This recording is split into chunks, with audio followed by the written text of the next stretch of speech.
everybody, welcome to the History Made Awesome podcast, episode 12.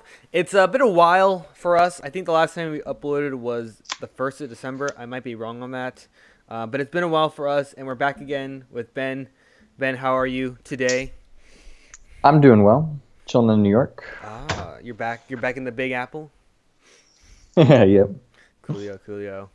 I think this episode, when we're just kind of talking about it before, I think this will be like more like a end of the year type of podcast. Talk about the best moments of our lives of this year, or maybe like things that we see that's going on, and things that we're looking forward to the future. Not only in terms of the nation, but also the world and our own lives. So I guess we just ended. Oh, Ben, you just ended your first quarter at UC Davis. How would you rate it? Like a B. Okay. It was definitely a new challenge, new things to learn, right? Yeah. Some of those finals were difficult. Not at all on par with the rest of the class. I feel you, man. I feel you. So, like, what's the biggest thing? Let's do negative and positive. So, like, what's the thing you learned the most? The thing I learned the most? Like, not only like school stuff, but like life stuff. Maybe, I don't know. Getting through school, maybe, I don't know. You mean this quarter? Yes, or anything. What you learned? That's a good question. I guess just organic chemistry stuff. Mm-hmm. That's the thing I kind of learned the most. Because I had basically 2 statistics classes, and I don't remember a single thing about them. They were not taught well. I feel you. I don't know. I guess one of the biggest things is just that finals are not necessarily written to be at all similar to the class. And it's very unique. I've never seen it before. Mm-hmm. I don't understand it. But hopefully, like, if you kind of like maybe look more on it, maybe because I won't be surprised if you take more classes like that, right? So I think you probably did like maybe some things you did well, like when I did these things and they a positive result came out of it, I did certain things and a negative result came out of it. Yeah, I mean, it was like, okay, I studied for all of the, midterms or exams, and I got A's on all of them. Yeah. And then I studied the same amount for the final, and it was stuff that we had barely touched on or hadn't learned, or in one case, outright were told not to study because it wouldn't be on an exam. Wow. It was just, I think I just had a particularly bad luck. I got you. On a couple of my classes. I got you. And what's the thing that you, like, enjoyed the most? Or like the thing.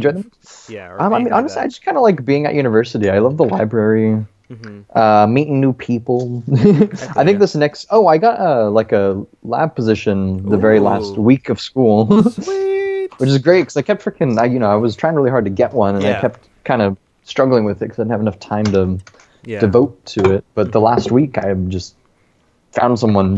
Sweet.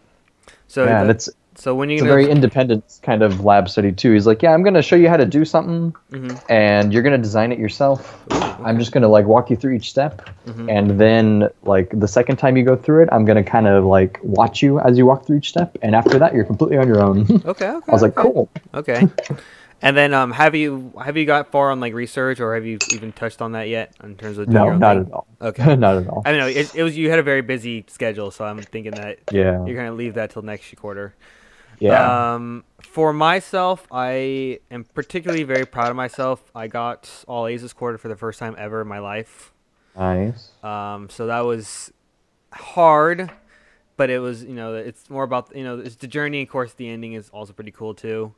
I think for myself, even though like I did achieve that, I feel like there's things I can definitely still improve on. I've kind of come to the point where I've done this enough where it's like, I feel like every little decision you make, comes to a result. Like there was times where I could have gone office hours. There was times where I could have sent a paper in for another look at for my paper, and I could have probably got a better grade off of it. Little things like that. But overall, it was, I don't know. It's just one of those things where it's just like, like for myself, like I was doing stuff over Thanksgiving. Like, I really didn't have as much time off while other people were like, going to parties or like having their friends over. I was stuck doing my stuff, and I totally, I enjoyed the work I did. It's one of those things. It's almost like you gotta enjoy doing the process of what you're doing. If you're not, you just feel shitty, and like once you get there, it's just like, why did I spend all that time doing it?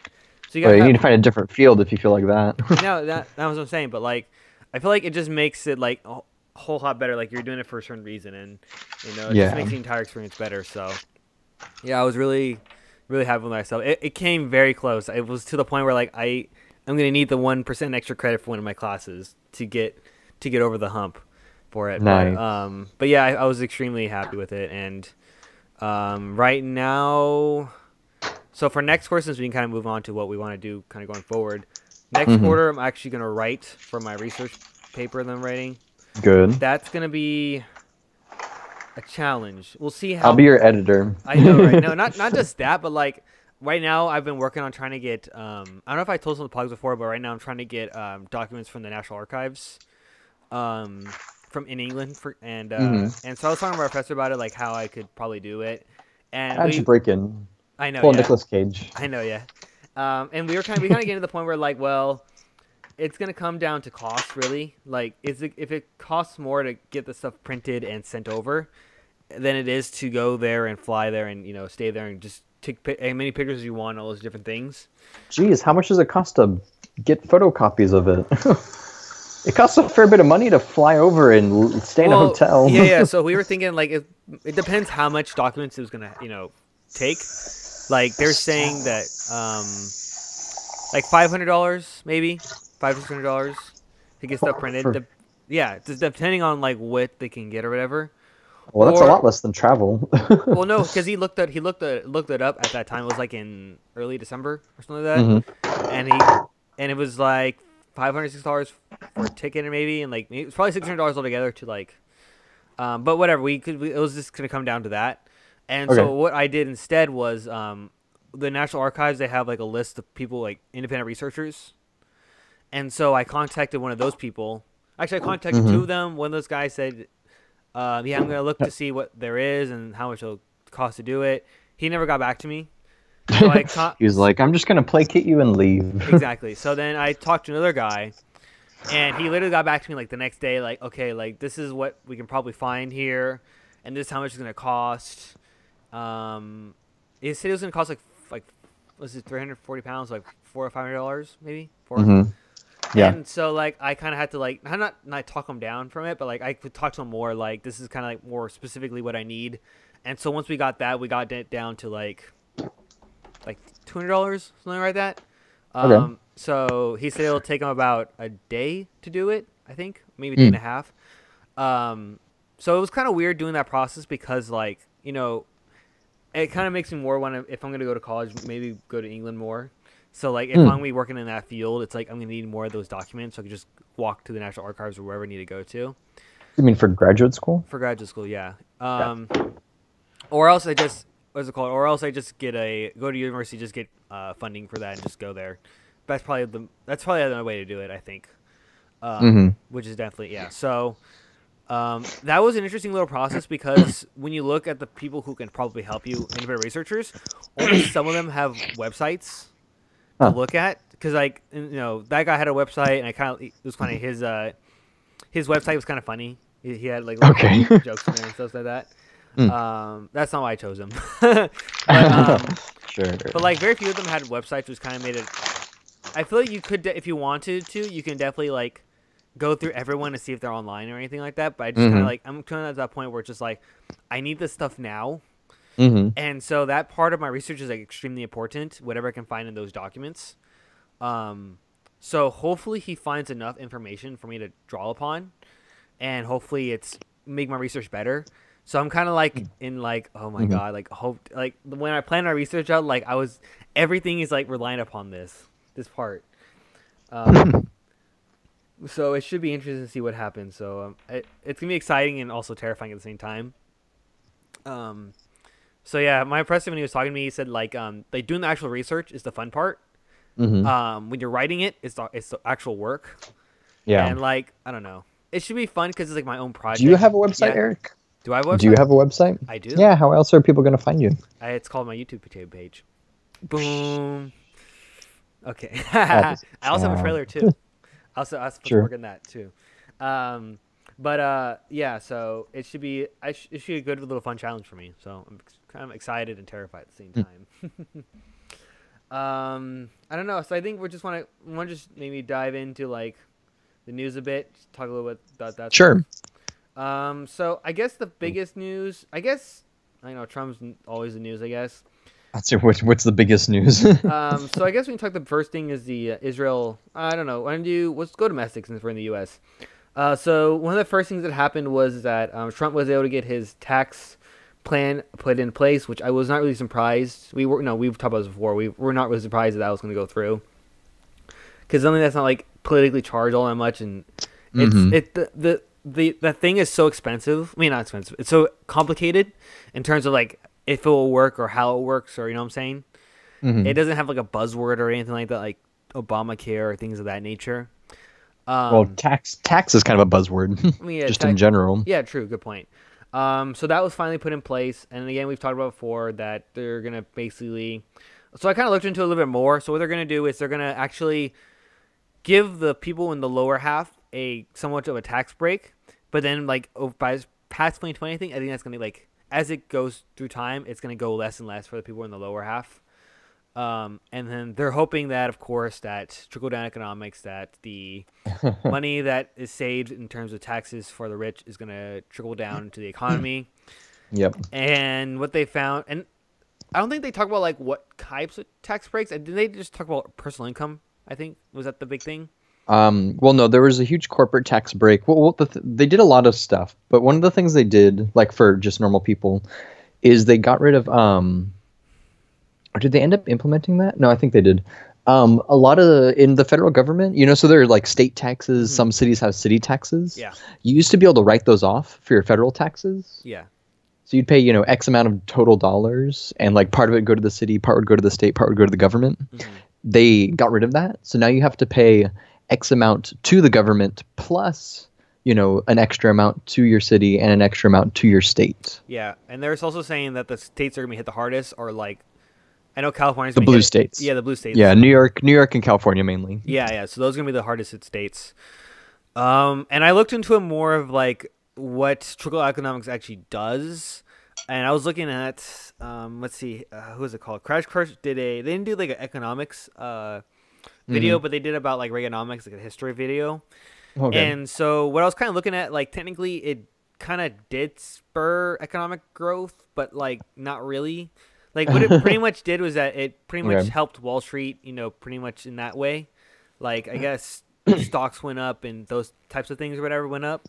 But in terms of like people on the bottom, like I think actually that what's wages stayed stagnant and not a lot of growth actually occurred from the lower people, but it definitely helped the rich, which makes sense because you're paying less taxes, I think. Well, what usually happens is, you slash corporate tax rates, and now the corporations do have more money, and it's like, okay, what are they going to use that money on?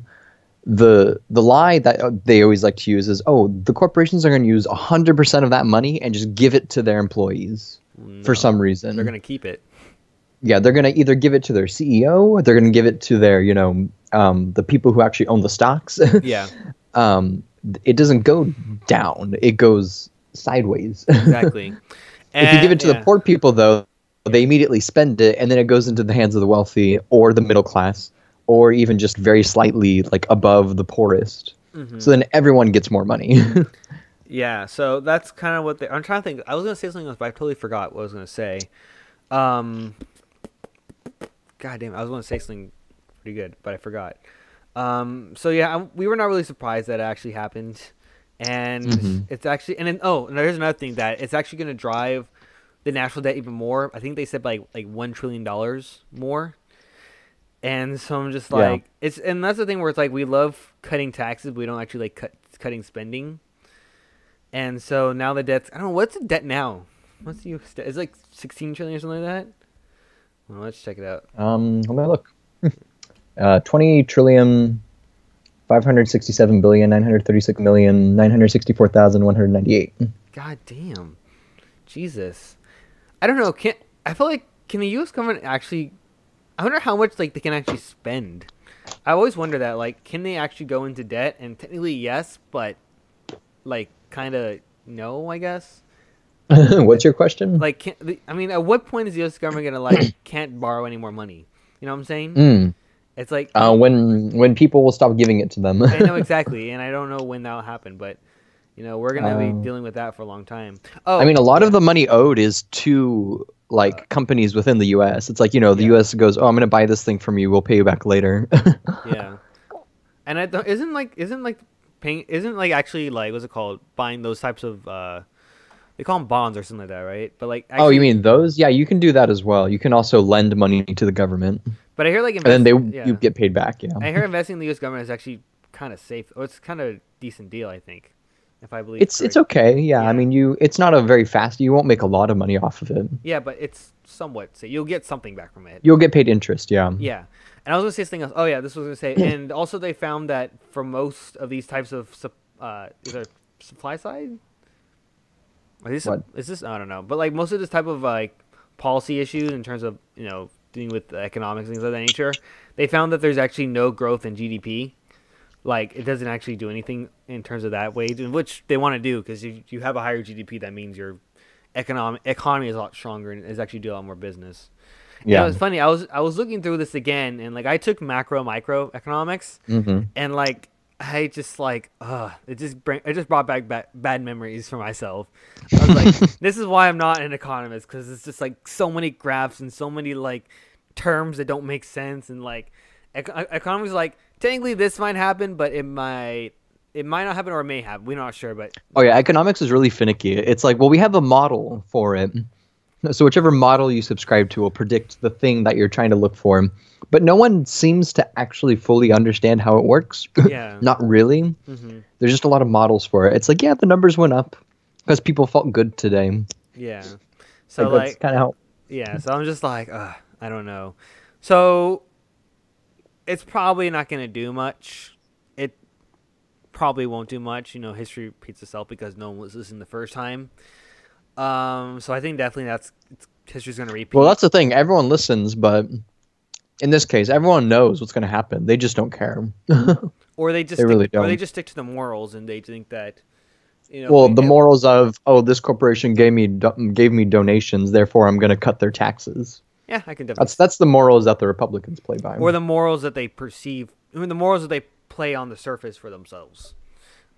When you have third-party companies coming in and saying, or third-party, the CBO budget office, coming in literally saying, "Hey, this is a bad idea. It's going to hurt all the poorest people and make all the wealthiest people richer." Yeah. Then the only morals you could possibly be playing by is, "Oh, that's good. I want to make the richer people richer." Exactly. So yeah, so probably history is going to repeat itself, and this goes on until 2022. I think is that when it ends, or is that when it's? No, I think it. That's when it changes. No, these things are technically law permanent. I mean, yeah. Some of the things that they put in do have expiration dates. They are. Some of the things do expire in 5 years. That's the thing. That's like everyone gets a tax cut for a while. Yeah. And then the tax cuts go away for all the poorest people. But then again, you can always change the tax laws whenever you want to. But there's like when I'm saying there's like certain things that like they have to stay in place.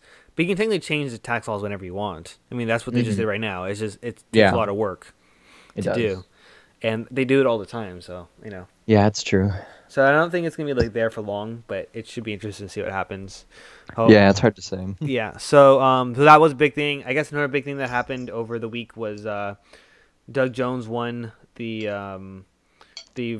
Senate race in Alabama, which was like it was kind of mixed in a sense. We're like, yeah, they won, but because he won is kind of like not really sure. They're not sure if he won because the Roy Moore was I forget the word they used. It was like a bad candidate or something like that, or like an infected candidate in a sense, where like he had a lot of things in his life. Oh, that's 100% the reason why he won. Yeah. And then there are some people who thought that it was because people were mad at, or not, people were kind of being disillusioned by the Trump politics. Well, it's definitely a little bit that, but I mean, in a state as red as Alabama, it was 100% like, let's say this, if it had been any other Republican running other than Roy Moore, they would have won. But then this is the other thing where it's all like, if Trump was backing him, right? Like Trump literally, the entire administration like backed him to a fault, essentially, even though that he had all these negative things about him, and he still lost. It kind of doesn't. It also kind of shows a little bit in that in itself, where it's just like the power of Trump could not even push him past that. Even if by a little Yeah. bit. And Hmm. so that's another thing that also applies to this situation as well. Is it's mixed. Of course, we know that Roy Moore was in his actions did not help him in the race.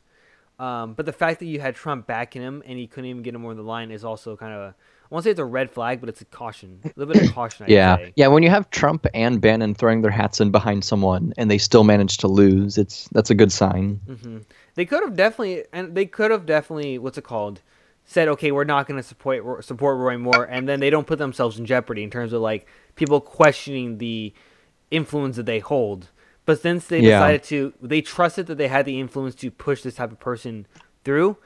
I think that their influence was very much tested in this election, and yeah. we'll just see if it happens again. It will definitely be a lot more closer to a red flag in terms of the influence is waning. And I think in terms of like the total influence, if we're to kind of look back on the year in terms of Trump, I would say he hasn't really done much, and I kind of knew that going in. Like he doesn't really have that much power to do things, or he doesn't have the influence that he thought he did have in terms of getting things passed in the Senate and in the Congress, for that matter. But then again, I Hmm. think in general, I think this presidency has been so like on a microscope, and I think that this is what presidents mainly do. I think like they don't really. I mean, they do much to influence things, but in terms of things getting passed and things actually being replicated within the physical world, that doesn't really happen in that way. You know what I'm saying? Like most No, I'm of sorry. Could you say that again? so what I'm saying is that basically, like presidents on the whole don't really have that much power to make laws and those things. They have a Hmm. lot of influence to make laws in terms of that thing. Yeah. Um, so I kind of thinking that like people are thinking that Trump's gonna change the entire world within 100 days, which is kind of bullshit. I think for any president to a certain extent. Hmm. Um, maybe I'm just kind of like I don't know. I don't know. I'm just kind of maybe just going on today, but like you know what I'm saying though, right? It's just like Yeah. it's two of those things. It's also his influence. He doesn't have as much influence. Also, presidents don't really have much power to do things themselves. Like if he was a dictator, he can do a whole bunch of shit, whatever he wants to do. But since he's That's not, what he thought it was going to be. yeah, but since he's not a dictator, he can't actually do that, and he has to use Hmm. his influence. And maybe his influence can work on certain types of people, but when you have politicians who've been there for years and they need more than just a guy who has a "Make America Great" idea. Well, the thing is, with most presidents, with most presidents, their party will like be behind them because if you get elected in, usually you have the majority of the country behind you Yeah. because that's usually how elections work. Um, so therefore, they want to be on your good side because they know that their constituents will look at them and see how they interact with the president. But since the president holds so little power, the majority of the country thinks he's doing a bad job. Majority of the country, disapproves of him. It's like he doesn't have that influence. If a senator pisses him off, it doesn't matter because he can be like, "Oh, that senator's bad," and people will literally forget about it within a week. Yeah. So I on that one we'll have to kind of see how it goes. But yeah, it should be interesting. Also on the I didn't actually look this up, but wasn't there like major developments in terms of the Russian scandal that was going into Trump? Oh yeah, things are actually like starting to like become more public now. And I'm trying was to. it Mueller got a hold of a bunch of emails from after the Oh inauguration? yeah, yeah. And they were saying that that's kind of like unconstitutional or whatever. But Well, technically, no, they're throwing a really, hissy fit because they put someone in charge of that part of the government, and the person that they put in charge, they said to him, they're like, okay, if someone comes to you asking for whatever, like asking to search, you tell them no, and you tell us about it. hmm And then that guy died. So they forgot to tell the new person the same thing. So when Mueller came with a warrant and legally obtained by the emails, they went, no, you were supposed to tell us and break the law. Why are you following him? yeah, And they were just getting, they just lie. And they're just like, well, it was illegal. It's like, well, no, it literally wasn't. He had a warrant. yeah, yeah. If you have a warrant, you can do whatever the fuck you want to do. No, yeah, do something. Yeah. So yeah, it's kind of moving closer to see like okay, what is actually gonna happen Yeah. in that case. So we'll have to see after the emails. I think they got a third guy, right? They've had They three have people. Yeah, they have a few people. I don't know. Yeah, so it's kind of in that state where like things are moving forward. We'll just have to kind of see Hmm. until something actually happens. But I don't know. It should be kind of interesting on that front to see what Hmm. occurs. So that's still going forward as it has been for a long time. Hmm. The last thing that we kind of interesting to talk about, since we're gonna move to international news in a sense. Or actually, well, Yeah. there was one more national thing, the net Oh yeah. neutrality, because Oh yeah. that happened more recently than the Alabama election. Yeah, yeah, yeah. That was just this last week. I kind of understand a little bit of it to a certain extent. So Mm. what I do know is that with net neutrality, pretty much everyone runs at the same speed. But what Yeah. happens is that with this dissolving of net neutrality, basically what happens is now certain companies can pay more money to, is it the government, I think, or to somebody else? I forget who it is. I know they can. So the way it works is like, say you have Comcast, Yeah, and Comcast is having a fight with Netflix, yeah, and they're like, "Hey, Netflix, you have an awful lot of traffic. We want you to pay extra okay. to So maintain your speed. it's internet providers. Okay.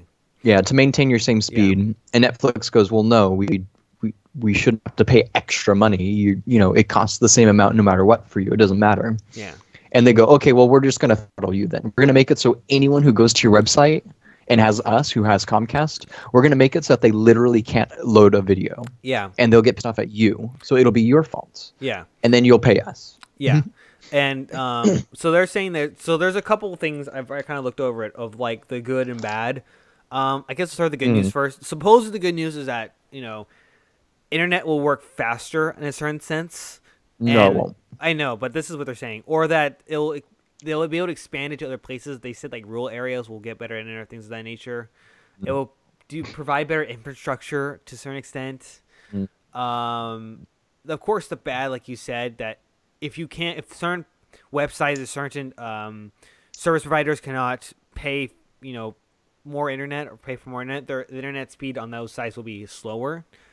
And that kind of sucks for everybody. And the consumer really has no. I guess they do to a certain extent because I guess certain services will charge more. Basically like, okay, we need to pay a lot more money to get our speed to a certain extent the same or even faster. So we're gonna have to charge the consumers more to basically allow that service to continue in that way, I guess, in a certain sense. Yeah. So that's kind of the negative, bad side of it. So Yeah, okay, so they do like to throw around. They're like, "Oh yeah, it's going to be fast lanes and normal lanes." When the one that they're going to slap the fast lane name on is just going to be the normal lane. Like Yeah. the normal speed that you have now, they're just going to call that the fast lane. And they're going to say, "Oh, sorry, you're not in the fast lane. You're in the normal lane." And they're going to throttle you down to like imagine like 100 kilobytes a second. Like nothing. and the, Six. and the thing is that somebody were saying like, well, the internet existed before this.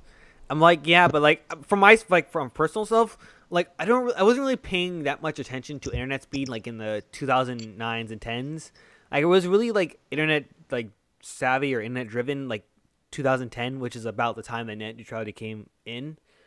So I can't really say what it was like before, but it's not too bad now. So yeah, so it should be. I don't really know how much control the regular person has. I don't know if those positions in that body are elected officials. They don't sound like, because they seem like to be under the what do you call, under the executive branch, I think. Is that right? They have to Sorry, be. say that again. What Is it about- I is it who did net neutrality? Was the ICC? I think it was. No, the FCC. FCC. And that's under the executive branch, is it? No, It isn't. It's, If it's oh shit. We lost him.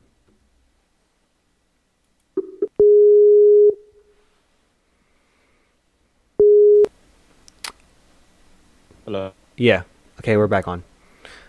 So you're saying the FCC, the FCC, right? Is that a Yeah, are those elected? I don't know. I've never really thought about how departments are, like what branch they're under. I'm just saying because like from my point, it's like, does the regular person have control over what the FCC does? No, not at all. So that's where- Congress can pass something that will force the FCC to do something, but like let's say for example Trump can't, like the president can't just say, oh, FCC go do this. It's Yeah. like it's an independent agency. I don't think it's necessarily Yeah, part of one of the three it branches. isn't. It says it's directed by five consumers. Okay, no, it's definitely in the executive branch. It says the FCC is directed by five commissioners appointed by the President of the United States and confirmed by the Mhm. U.S. Senate for 5 terms, which is the people who just made this thing. Yeah. So technically it is under the executive branch. Well, I mean, Yes, it is. not quite. Well, I mean, do you think that the Supreme Court is under the executive branch because the president Oh, yeah. instates the Okay. judges? It's a separate thing. It's not part of one of the three branches. Okay. It's sort of separate. It's an independent agency. Yeah, It's a thing in and of itself. I'm looking at it. So I'm trying to say, like, they're not elected officials. They kind of are by the president's standard in a sense. Hmm. But yeah, I kind of really didn't pay much attention to it because, like, I kind of felt like we didn't really have much power in it because when you elect a president, I don't know how many people are thinking of, like, the FCC. You know what I'm saying? Yeah. Or when you're voting for the Senate, you really have no power. But I think if it gets shitty, I think people are going to start acting like, okay, what is that part of, like, what is your administration going to do for this? People are already doing stuff. There's already like multiple I said lawsuits going on, and there's actually I think it was 26 I think it was like 26 senators were supporting like I said, Congress can pass something through the Congressional Review Act to like force the FCC to do something. Yeah. And there's already a few dozen senators that are in favor of doing that. So. Yeah. So no, that's what I was saying. That like I think now that's gonna be a lot more important. That's gonna be an important aspect when you're looking at people you're gonna vote for. Like, what's your stance on this issue? I think that's gonna be. So I think I'm not sure before because when I was voting, I was definitely not thinking about the FCC and neutrality. But I think now now that this has become a big thing, people are now gonna start thinking about those. That part of policy in that sense. So that's kind of was my take on it. So it should be interesting. Like I always say this, it should be interesting to see what happens. On that. That's if we'll probably see that once I try to upload my videos and like okay, it took like 5 hours and it was taking like 10 hours. Like, this is shitty. Okay, I'm definitely gonna vote. Make sure my representative gets this done. So I guess the next thing we were gonna talk about this next, the Palestine-Israel thing. Trump, of course, involved in the middle of it. Do you want to? So basically, this is what's kind of going on. If none of you guys kind of understand what's going on, so basically, okay, Jerusalem is a very important city historically. Of course, it's a very religious site. Like almost three major religions have their holy sites in that area, and it's been contested for centuries upon centuries at a time by different religious groups or secular groups, especially in the First World War. But essentially what happened is that when Jerusalem was created, after the independence in like 1947 or something like that, like the early 50s, late 40s, they held their parliament at the west or the east side of the city, I believe it was, or a certain side of Jerusalem. Then what happened is that in the 1967 war, they captured the rest of Jerusalem, and when you bring it into your as a national sovereignty, what's it called? When they annexed it. After that, it was not internationally recognized that it was a part of Israel, and pretty much when Palestine and Israel made like their peace plan or whatever, like in the 80s or the 70s, I think it was. They said they were going to talk about it at a later date, and I guess they're now really talking about it now. But since then, it's been like the U.S. has kind of recognized that it's kind of recognized the Palestinian, or hasn't really done much. Like there's two different like things going on. You have Israel, who of course believes that Jerusalem is a part of Israel.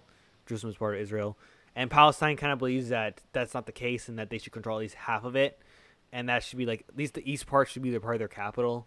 So they're kind of looking at like a two-state issue. It's either a two-state or one state, like Palestine and Israel together, or just Israel controlling Jerusalem and not really caring about Palestine.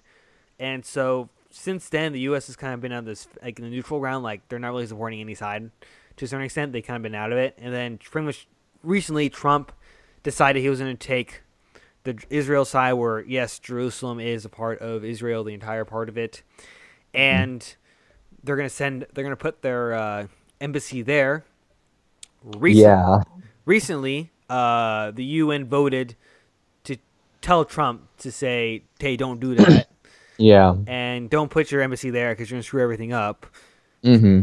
Trump, before they voted on that, he said that if the UN votes upon it, then he might look to decrease aid to those countries. Mm-hmm. So they voted, and now Trump's basically like, "Well, I'm still gonna move my what's it called, our embassy there." And most countries have like their consulates, but not embassies. Most of their embassies are in Tel Aviv, which is technically, well, right now, technically the capital of Israel. And Jerusalem wants to change that, of course. Mm-hmm. So that was kind of what I kind of got from the situation. What do you think, Ben, from it? Yeah, I don't know. I've been trying to like read up more on it and stuff. And I saw the history of it, but I don't know. I don't really know how I feel about it either way. Mm-hmm.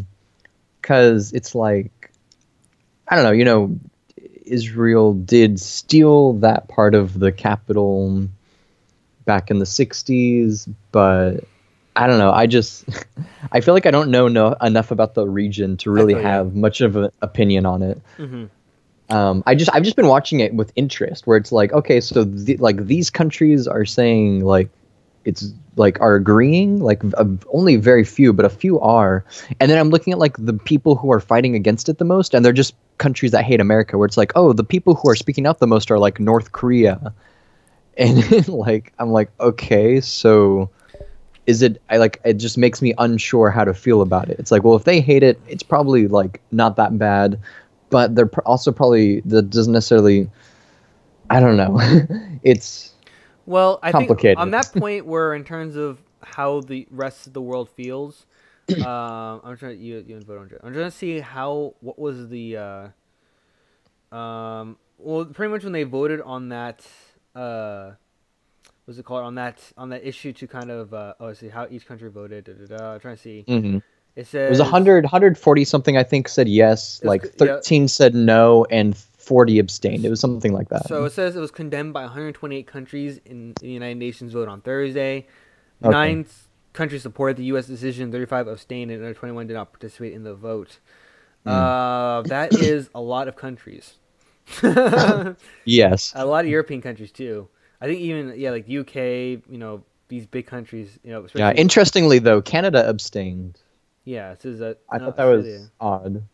Yeah, I'm trying to see. Yeah, I think everyone, like, it was only like a couple countries that probably voted for it. I'm trying to see who else. Okay,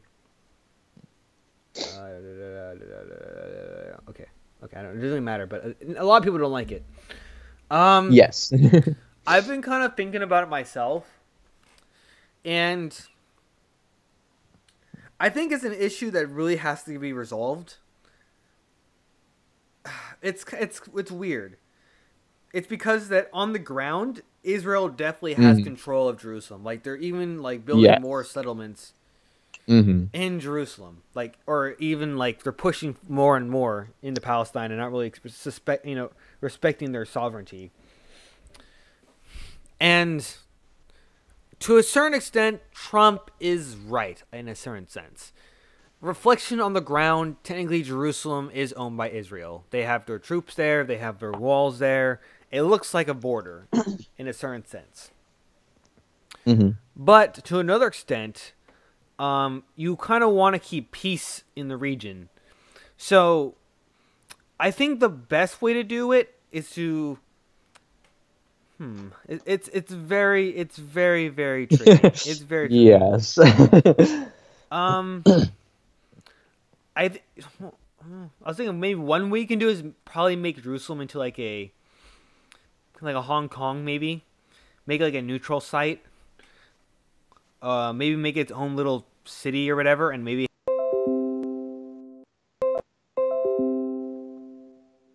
so like so like I think something like Hong Kong, where it's like its own little independent city, because I feel like Jerusalem in itself is so diverse in terms of thought and belief. I don't think any of those countries should probably own it at all, in a sense. or Okay. you would have to cut it in half. I think that's the best way you would have to do it. And from Israel's point of view, I don't know, like, what's the reason for fighting over it if it's going to cause like a huge, it's going to create more problems than actually benefit you in a certain sense. That's kind of like Mm-hmm. my take on it. What was it? It's like a city. They call it like city states, but I know there's a more modern term for it. Kind of like I think, yeah, I think what's it called? The papal, not they're called the papal states, but The they're called Vatican City? yeah, Well, like so Vatican. you're saying turn Jerusalem into its own country then? Essentially, I think so.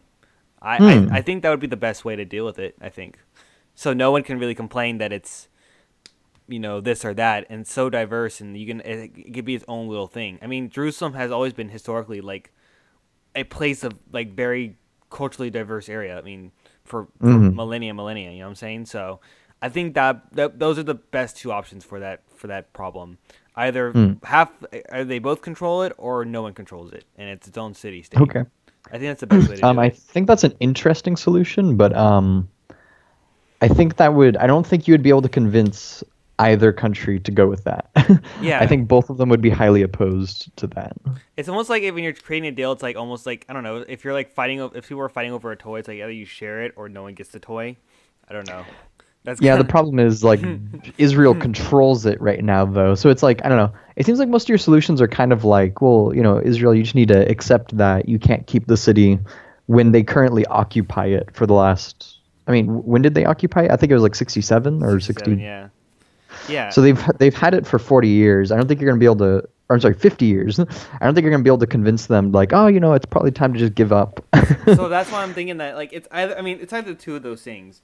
I mean, as it stands right now, Hmm.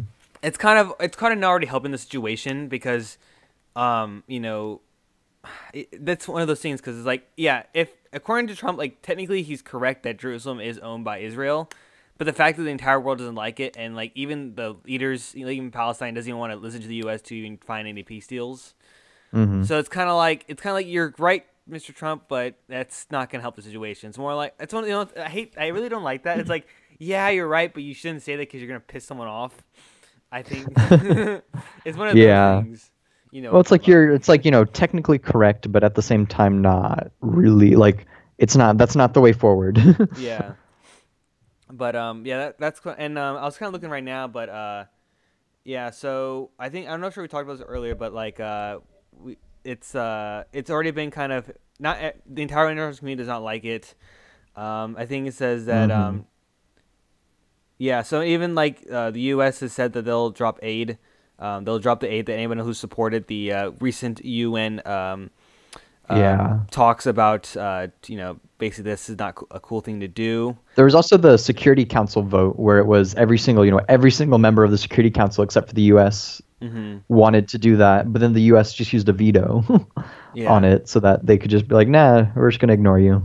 Yeah, and it's funny because I was looking right now, and they were saying that the punishment's unclear. It says that President Trump is also more concerned about appealing to his political base than diplomats at the UN. So basically, what they're saying is that basically he's talking tough, but is he really going to do anything? They're not sure. And Mhm. even Miss Haley, which is our Mrs. Haley, who is our UN diplomat, Mhm.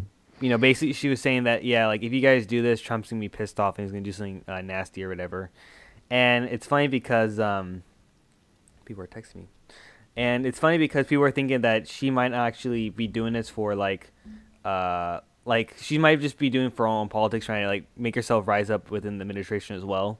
Mhm. Um, Yeah. so if they're not really sure what's gonna happen, I don't think they're gonna do anything really. I find this is a really silly, basically you're gonna piss off the entire country for this one little piece of ground. I mean, Yeah. it's a big piece of ground within the world, but in terms of the universe, it's very small and tiny. Yeah, it has extreme cultural significance. I mean, I think that's kind of what the whole fight is about. It's like, Mhm. well, it matters to our culture. Well, it matters to our culture. Well, and then nothing gets done. Hmm.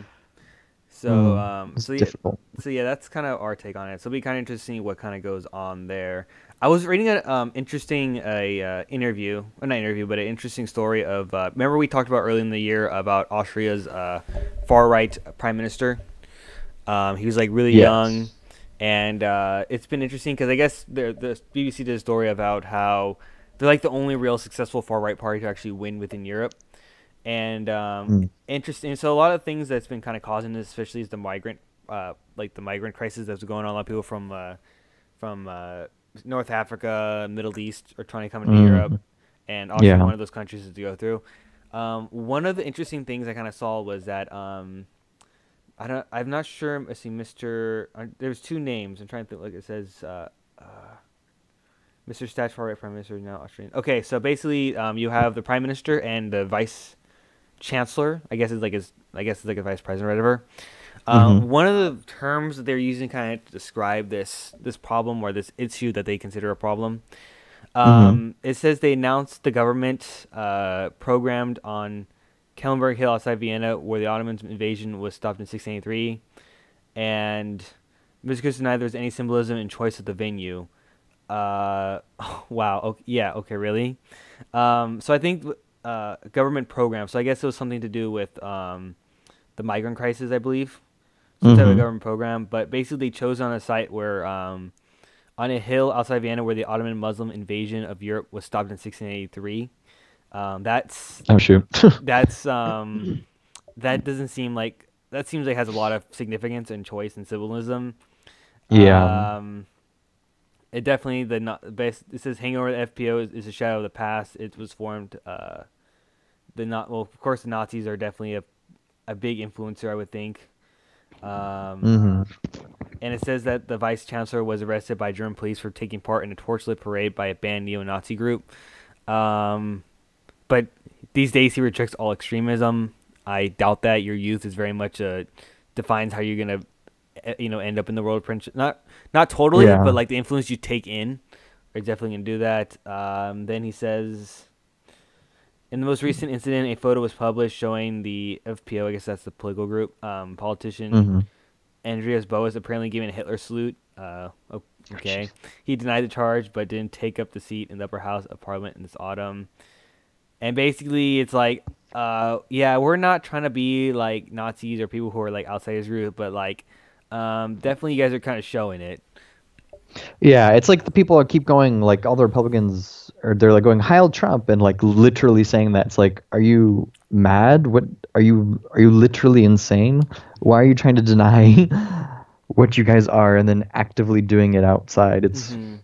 It's crazy. But this is like a much bigger wave in terms of because I believe in Yeah. Germany, they Hmm. also gained the far right parties there got a lot more seats there, and then in France you had Marie Le Pen almost well not almost win, but she was the other running other candidate in the race, the last leg of that race. Yeah. And then you Hmm. had in the Netherlands a Greet Wilders, who also came in second. And Hmm. so you kind of see like a little bit more wave of these types of groups, these types of nationalisms kind of come Hmm. in. And I think I think we might have touched on this before a lot. I think we have a lot in a certain extent, but like definitely that is an example of nationalism trying to take over. And I think it's definitely because of the migrant crisis, because a lot of people feel like I think it's kind of already been there. Like it's kind of been there, but like under the rug in a sense. Because I think back then you probably had to deal with communism and all these different things in terms of like that being the biggest issue. Hmm. It's kind of coming to fruition now because you don't really have that kind of dichotomy of communism versus capitalism.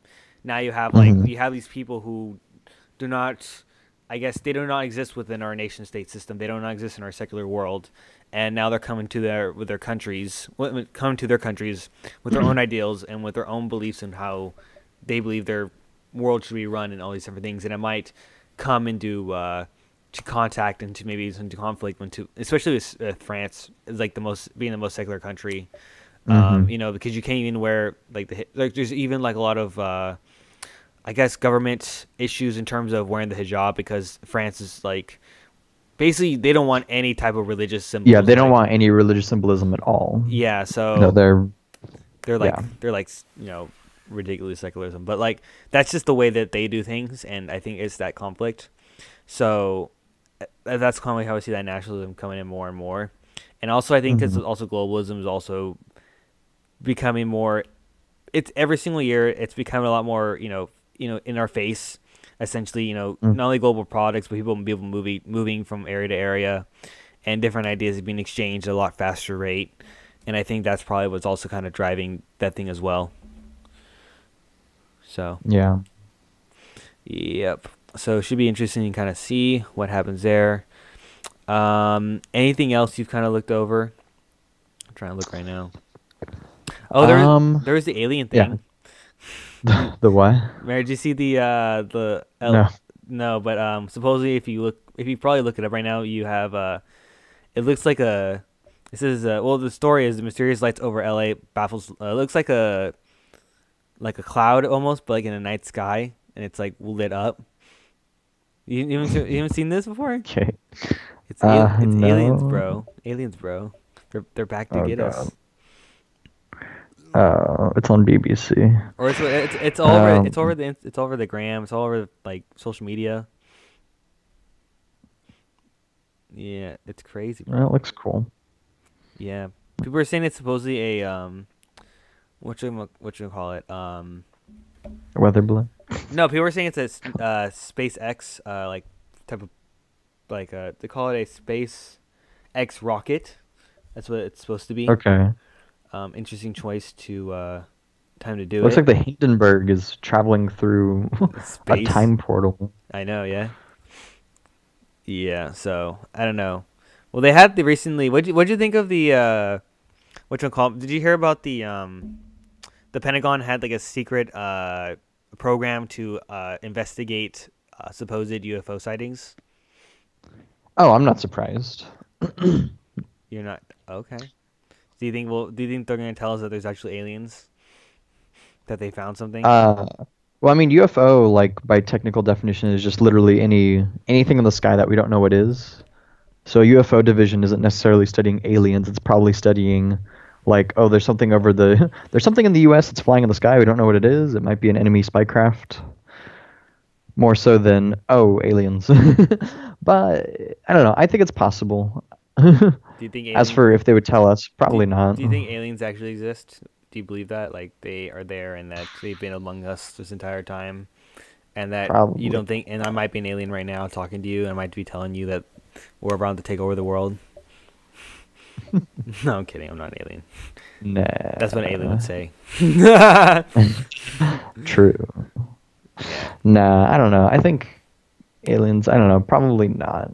Oh. Why don't you think so? Tell me. Why don't you think aliens exist? The government has failed to keep secrets that were much less important than this. Oh, very I good. think they would. Okay. I think they would fail to keep aliens a secret. I've never heard the argument before, but yeah, I agree. So you think there are aliens, but you think that if the government knew they're aliens, we would already know by now. You're telling me, is that Yes. okay? Yeah. So you think aliens exist, or do they don't exist? When you say exist, do you mean in our galaxy? Yes. Do you think? Well, do you think there's like there's other life living out there in the universe? I would say so. That can- Yes. Any life at all, I would say yes. But like intelligent life that's able to travel through space and has visited us, I would say most likely not. Oh.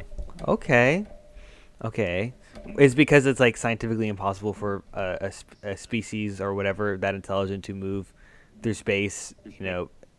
Is it like theoretically impossible? No, it's theoretically possible, but not with any science that we're currently aware of to travel through space at any decent speed. Okay. That makes sense. I see what you're getting at. Like I So, said, I think it's plausible, but unlikely is, I guess, sort of my answer.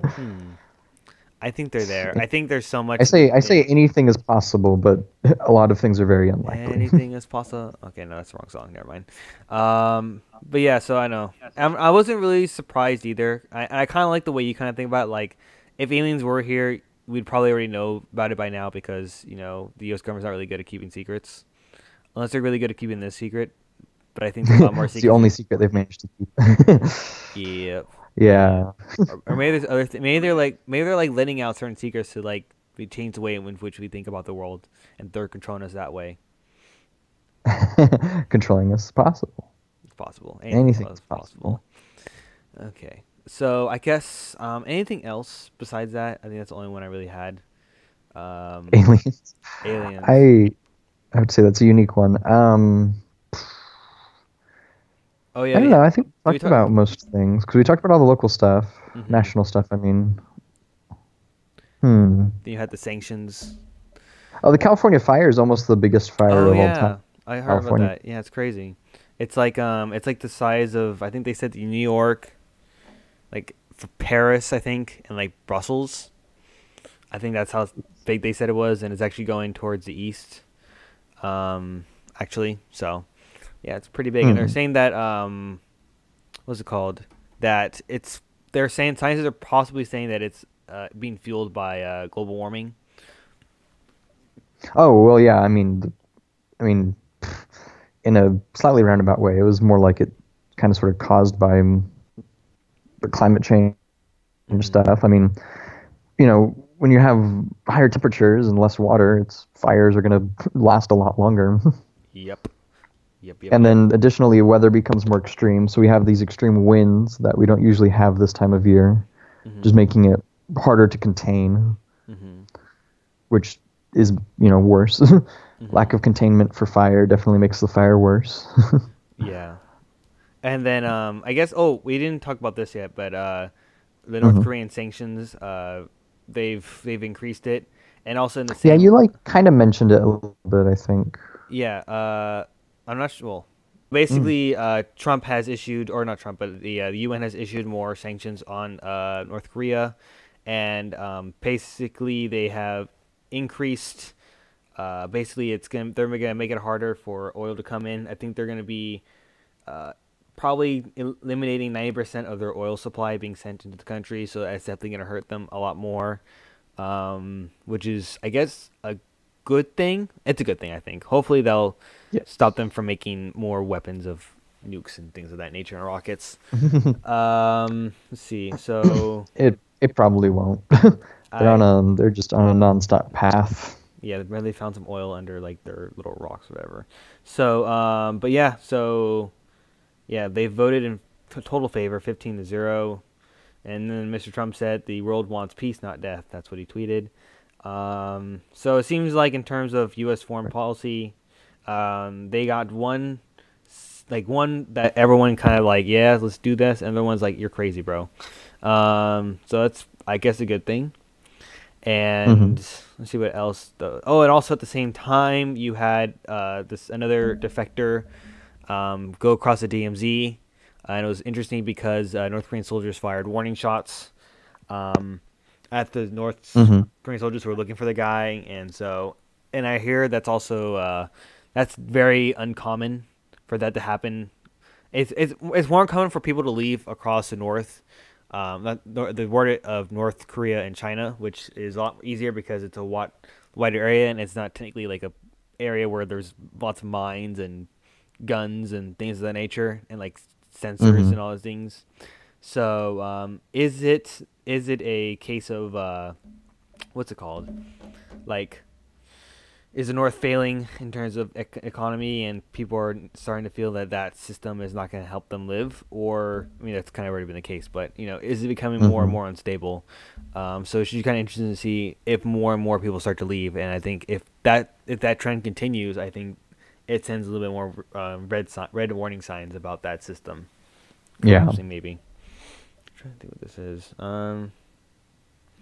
Yeah, so that's kind of all I really got from that. Is there anything else you got from that, or anything else? No, I mean, I think that's good. I think that's good for the news. Yeah, I think so too. Okay, so let's go for like the best moments 2017. Oh, actually, hold up. The best moments in like the of 2017, the ones that not personally but also like culturally, whatever. What do you think was the best movie of 2018? If you were to 2017, if you were to say it, what would you think? Dang, I haven't been able to see almost any of them. Did you see Star Wars? Yes, I saw the let's see, the newest one came out. I haven't seen that one, but didn't not Rogue One, but the other one come out earlier this year. The last Was that last year? Rogue One was last year. Rogue One was last year, but then there was Yes. also Force Awakens. oh Which, no, oh wait, that's right, Force Awakens. Did Rogue One come out last year? Man, I guess it did come out last year. yeah, December. Well, shoot. Ah, man, I haven't seen the new one yet. Oh my I god. left to New York right when it was coming out. You should have like stopped at the nearest theater when you get landed and gone watch that thing. I landed at like 2 in the morning. Are you liking that New York lifestyle even more since you already kind of know how it's all about? Oh yeah, yeah, I know. It's really comfortable. I'm totally like at home here. Sweet. Yeah. So Yeah, no, I'm very versatile. As for movies, now I have no clue. What about you? What do you think the best movie was? the only movies I saw this year were I watched Spider-Man, that was good. I watched the new Star Wars. Eh, if you watched it, I'll let you know why I found it interesting. Okay. Um, I would have to say it's a toss-up between Spider-Man and the Sword Art Online movie. I think that's. Okay.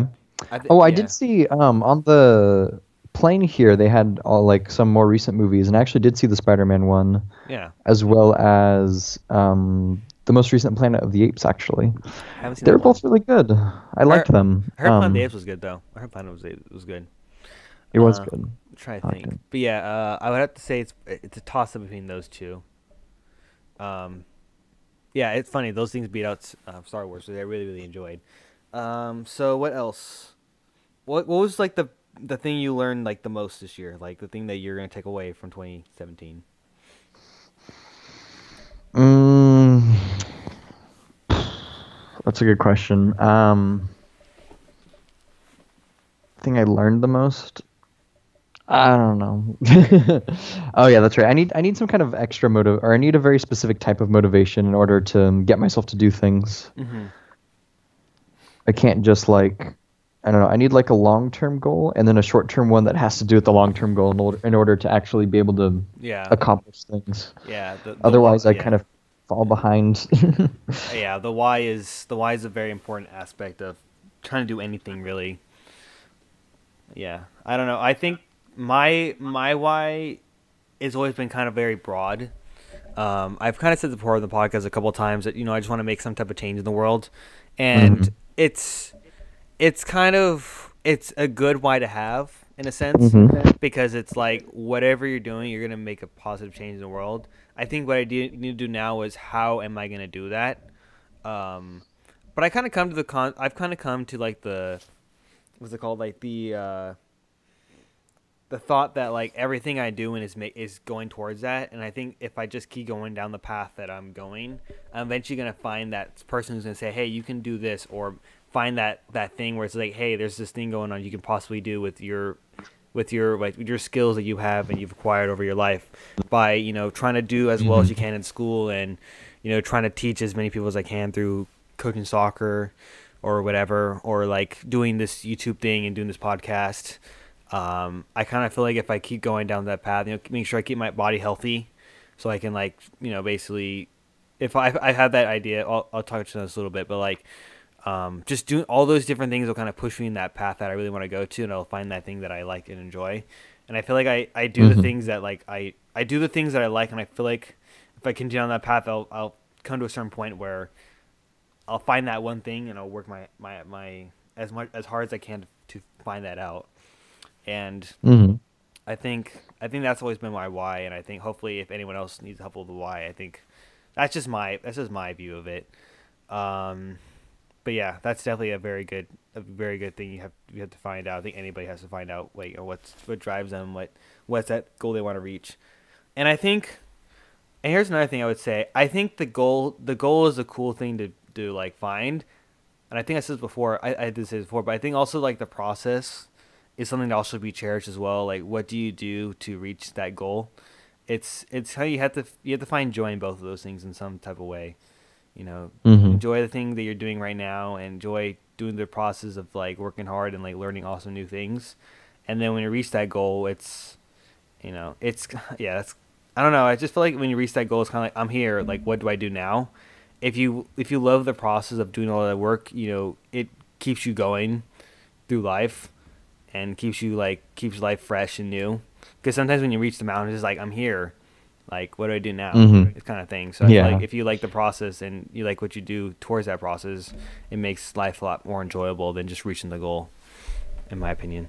Mm. The thing I've learned the most for 2017, the thing I brought out is, I've more or less reinformed my values in a certain sense, because I feel like I've always been that person who's always like I always put not always. I think 20 like my last year of community college, I kind of made the choice to kind of get after it and try to do as best as I can.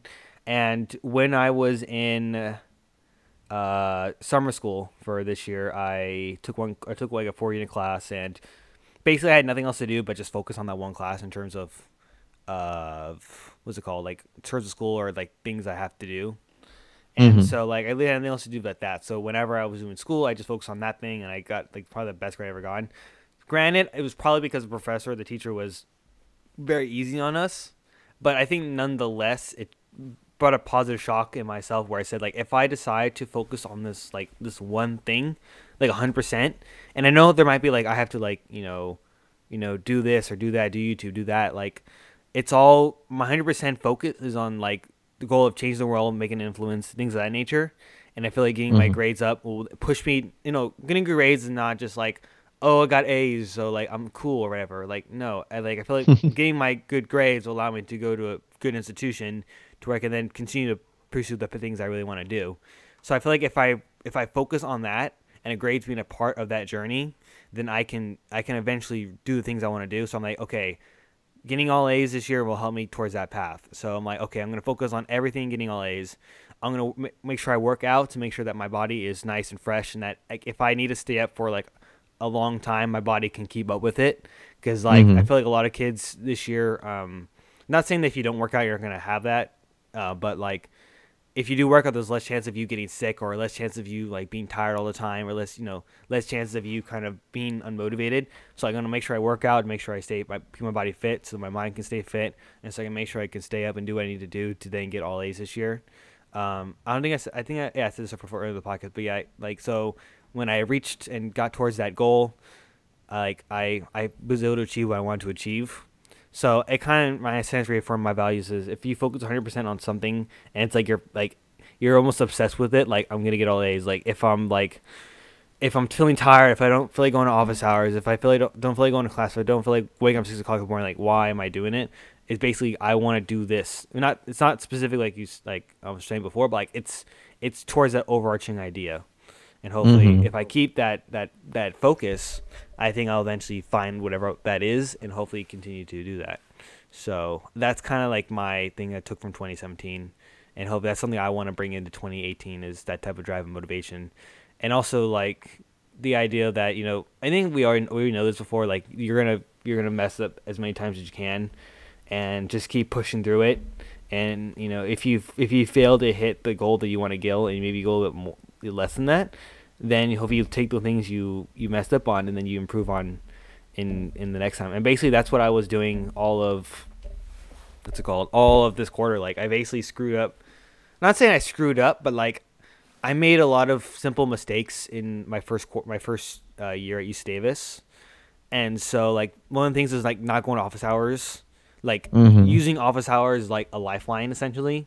Not a total lifeline, but like if the professor or the person who's teaching the class is like come to office hours and I'll help you, like use it as much as you can. If someone's like saying come and I want to help people, like come over and help, I literally just go there no matter if I got a bad grade or no matter what happens. I just went and just use them as a resource as I can and ask questions in class, and don't really care about what other you don't think about the thing. Like if I ask questions, people think I'm dumb. That's a very silly way of looking at it, because you're there to Yeah. learn, you're there to get more information, gain more knowledge, and that's kind of was my thing. So I asked as many questions as I need to. I mean, it wasn't perfect in that that's something I still need to improve on. Mm-hmm. But then again, I also go to office hours too to ask the same questions I really want to ask. So it's, I guess, like evens out in a certain sense. And yeah, so I think that's the thing I learned the most in 2017 was those things. Hmm. I'm trying to think what was the best moment for yourself in 2017? The best moment? That's a hard one. I mean, getting into Davis was really great. Coming back here like the last week, this past week, being able to see my wife and stuff again, that was great. Um, I don't know. There's been a lot of really great small things. I don't know if I could pick one single Mm-hmm. moment. Mm-hmm. What about you? Myself, well, getting all A's was pretty cool. I think another thing I would say is being able to coach the team that I coached. Hmm. That was a challenge. That was a good challenge, even though things didn't work out in the end. I Hmm. learned I learned so much through that process, and just yeah, I think that's probably that's one. Getting all A's this year and like reaffirming my values and then coaching that team, even though that things didn't go well, I learned so much about being a leader. Having my brother there helping me out and like the way he kind of does things, really helped shape the way I want to do things going forward. And those are things I really want to improve on in like in 2018 is like using those things I learned through my school years and hopefully the things I learned coaching and bring them into if I coach another team. And then also when I go into start preparing for the next phase of my education in my life, those are things I want to bring in Hmm. 2018. I think those are the best moments I would have to say. But yeah, so I guess we can kind of move on to that. What would you say things you're looking forward to in 2018? The next quarter, definitely, because I'm getting into the research position and I'm taking a class, like classes that I think I'm going to actually enjoy. Mm. I'm getting to know people more, getting some friends and things. I'm actually going to do a volunteer thing at the equestrian center. There's like a Ooh. volunteer just hang out with horses, Ooh. basically. Just that's literally the whole position is like, yeah, just come over and like hang out with horses whenever you can. Can I ride a horse? Can I go there? Can you show me what horses are awesome and whatever? No, in order to ride, you have to like actually, Damn it. you have to actually pay for that. I mean, Oh. if you wanted to ride horses, I have tons of, family friends and stuff that have horses. We'd have to go to, you know, Central Valley area. Okay. Actually, one of the friends, actually, she lives like right over, um, like near Reno or like between Sacramento and Reno. Okay. So we could Okay. do that at some point, probably. Okay. I Okay. think she Okay. still has horses. Okay. Well, we'll have to take them out. And like, I don't know. Well, no, not saying that part. I would like to do that. I was gonna say, can we just actually can I just go up there and just start riding horses, like just going wherever the fuck I want to go, not being put on a trail or whatever. Hopefully, I don't die and like You mean like the equestrian center I don't know or my friend's house? wherever. I don't know. Nah, just forget what I said. I'm just rambling right now. Do you know how to ride a horse? No, that's the thing. Like, I don't think you can actually just go and ride a horse like a regular person because technically you have to be skilled at doing that. So In order, in order are you to talking about at the equestrian center or anywhere in general? in general, like just thinking like you just can't ride a horse like you're driving a car. I mean, it's like the same thing, but like you have to be somewhat skilled if you actually want to use a horse or like ride a horse very well or whatever. It's almost the opposite, where like in order to drive a car or like ride a bike, you have all of the control 100% of the time. Yeah, that's what I'm saying. But on a horse, if you're trying to tell it to do something stupid, it'll just ignore you. Exactly. So I'm like, So it's less dangerous. it's like you just can't like do like what you can in the movies where just like this person rides a horse and just goes riding everywhere. It's like I don't know if it actually works like that. No, I'm saying it does. I'm saying Oh, it's easier to ride a horse than it is to ride a bike or anything. Because when you have a bike or a car, it's all on you. Like okay. if you drive it at a tree, you're gonna hit that tree and you're gonna get hurt. If you try to ride a horse into a tree, it's gonna stop Okay. Okay. So or go around it. sounds good. So If you try to ride it off a cliff, it's gonna stop. If you try to get it to do something it doesn't want to do, mhm, it's gonna stop. sweet. Okay, so that's something we're gonna have to do in film. That's something we're gonna have to do Oh for the god. channel. Oh yeah, it's gonna be Yeah, interesting. let's watch Eric get bucked off a horse. I It'll know, be yeah. fun. I know. Be funny. Okay, so I think that those are some awesome little things to look for. Myself for 2018. So yeah, that's something awesome to look for in 2018. So for myself for 2018, I would have to say, definitely doing research. That should be awesome. Terrified and excited at the same time. Hopefully, my guy that I have in England, I finalized the deal like yesterday. He is able to get the things that I want because that's the most important part of my research. If I don't have enough information or if I don't get anything from that, I'm in trouble and screwed. So it should be exciting to see what happens. And then also presenting my research as a completed project or mostly completed project will also be kind of cool to kind of show to the world like what I've been working on for the past year or so. So that should be something I'm really looking forward to. Going to Europe in the summer should also be a cool thing. That's gonna be a side of many vlogs. Awesome vlogs to come, and then preparing to apply to grad school should also be an interesting experience. I'm still. It's funny enough. Like I remember doing my, what's it called? My applications for getting into UC Davis and all these other UCs or other colleges I want to get into. I remember that being just such a like nerve-wracking process because it's like you have to be perfect on every little thing. Like literally, I'm like terrible at filling out forms and applications. Like I'm terrible. I'm absolutely terrible. Like I'm not sure if like that's the thing I want to put in or is that the right information. Like I'm super slow on it because I'm so like meticulous, or I try to be meticulous. So that should be interesting. But my sister's already gone through it, or she's still going through it right now. So if I can draw upon her knowledge to kind of get through that.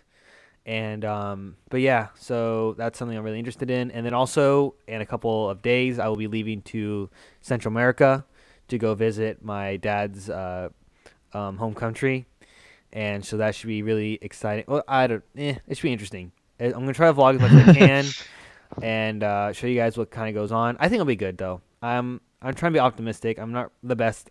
I'm not really a person that like who enjoys traveling in a certain sense. But once I do it more, I think I'll get used to it, though, to be fair. Okay, fair enough. Yeah, so I'm hopefully going to vlog as much as I can. I probably won't be able to edit. I won't. Maybe if I use my, because my laptop is still broken. That's right. And it doesn't want to reboot. Doesn't want to do a hard reboot. So I'm pretty much screwed in that. It's still taking apart right now. Like literally looking at it, and all the screws are out and everything. I just can't deal with it right now. So I probably won't, I will try to edit. I'll try to use my brother or sister's MacBook to try to use that editing system, even though it's not the best. So hopefully I might get some videos out, but I will definitely vlog. There will be videos, so that should be awesome for the future. And yeah, so those are things I am looking forward to in the futures. That's kind of all I got for that. Ben, have anything to say for probably the last podcast of the year? No, not really. Just Happy New Year, everyone. Have a good year. Yes. Work on all your New Year's resolution thingies. Yes. So definitely, but during this time, you guys are in your holidays. Definitely think about that why. Why are you doing what you do? Is it making you happy?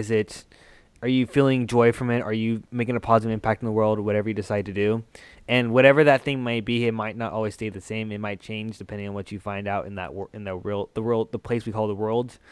And hopefully it'll continue to evolve, and hopefully it'll be a positive impact. So that's all I got for myself. So happy New Year's, happy Christmas, happy all the different religions in the world that may celebrate something on this Kwanzaa or whatever it is. And we'll see you guys in New Year. Bye-bye. Bye. Okay.